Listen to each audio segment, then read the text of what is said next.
Hi ನಮಸ್ಕಾರ guys.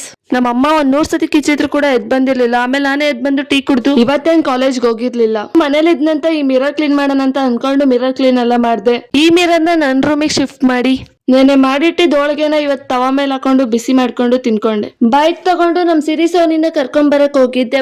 ನೋಡ್ರಿ guys, ಅಣ್ಣ ತಮ್ಮನ್ ಬಾಂಡಿಂಗ್ ನ ಕರ್ಕೊಂಡ್ ಬಂದು ನಮ್ ದೊಡ್ಡಮ್ಮ ಮನೇಲಿ ಬಿಟ್ಟು ನಮ್ ಸೊಸೆ ಜೊತೆ ಸ್ವಲ್ಪ ತಾಟಾಡ್ಕೊಂಡು ಮನೆ ಕಡೆ ಬಂದೆ.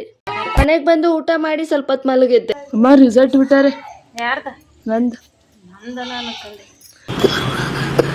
4th ಸೆಮಿಂದು.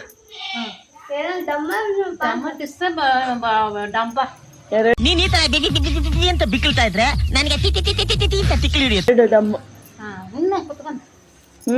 ಇನ್ನು ಕುತ್ಕೊಂಡೆ ಅಪಜಿತಕ್ಕೆ 2 ಹೋಗ್ಯಾವ ಕಣಮ್ಮ. ನೆನ್ನೆ ರಾತ್ರಿನೇ ಬಂತು, ಆದ್ರೆ ನಾನು 2 ಸುಮ್ಮನೆ ಇದ್ದೆ ಬೈತಿ ಅಂತ.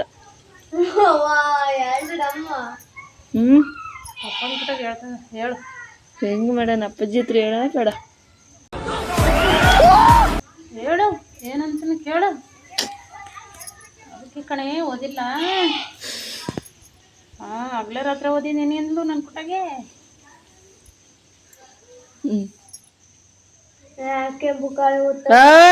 ತೋರ್ಸ್ಲಾ ರಿಸಲ್ಟ್ ಶೀಟ್? ಅಮ್ಮ ತೋರ್ಸ್ಲೇನಮ್ಮ? ನಾನ್ ಪಾಸ್ ಸುಮ್ ಕುತ್ವಾತಾಗಿ ಬರೀ ಡೌ ಮಾಡ್ತಾ ಪಾಸ್ ಆಗೈತ್ ನೋಡ್ಬೇಕಲ್ಲ. ತೋರಿಸ್ತೀನಿ ತಡಿ ಮಚ್ಚಿ. ಅಮ್ಮ 2 ನಿಜ ಹೋಗೈತ್ ಕಣಮ್ಮ. ಚಾನ್ಸೇ ಇಲ್ಲ ಅಮ್ಮ. ದೇವರಣೆಗೂ ಗಣೇಶ ಮಿಲಾಣೆಗೂ ಗಣೇಶ ಮಿಲಾಣೆ ಹಾಕ್ಬಿಡು. ಗಣೇಶನ್ ಮೇಲೆ ನಿಜ ಹೋಗೈತೆ. ಇಲ್ಲಮ್ಮ ಅವ್ರ ಗಣೇಶನ್ ಮೇಲೆ ಆಣೆ ಹಾಕಲ್ವೋ ಅವಳು, ಅವಾಗ ಹೋಗಿಲ್ಲ ಅಂತ ಅರ್ಥ. ಅಮ್ಮ ನಿಜ ಹೋಯ್ತು. ಗಣೇಶನ್ ಮೇಲೆ ಏನಕ್ಕ? 3rd ಸೆಮಿಂದ ಹೋಗೈತೆ. ಅಲ್ಲ ಗಣೇಶನ್ ಮೇಲೆ ನಿಜ ಹೋಗೈತೆ. ಗಣೇಶನ್ ಮೇಲೆ ಹೋಗೈತೆ ಅಂತ ಮುಗಿತು. ಗಣೇಶನ್ ಮೇಲೆ ಆಣೆ ಈ ವರ್ಷ ಫೇಲ್ ಆಗಿಲ್ಲ. ನಮ್ಮನೆಯವ್ರಿಗೆಲ್ಲ ಪ್ರ್ಯಾಂಕ್ ಮಾಡೋದು ಅಷ್ಟು ಈಸಿ ಅಲ್ಲ ಗೈಸ್. ಸೊ ಇದಾಗಿತ್ತು ಇವತ್ತಿನ ಲಾಗ್. ಮತ್ತೆ ನೆಕ್ಸ್ಟ್ ವಿಡಿಯೋದಲ್ಲಿ ಸಿಗ್ತೀನಿ. ಮತ್ತೆ ಭೇಟಿಯಾಗೋಣ. ನಮಸ್ಕಾರ.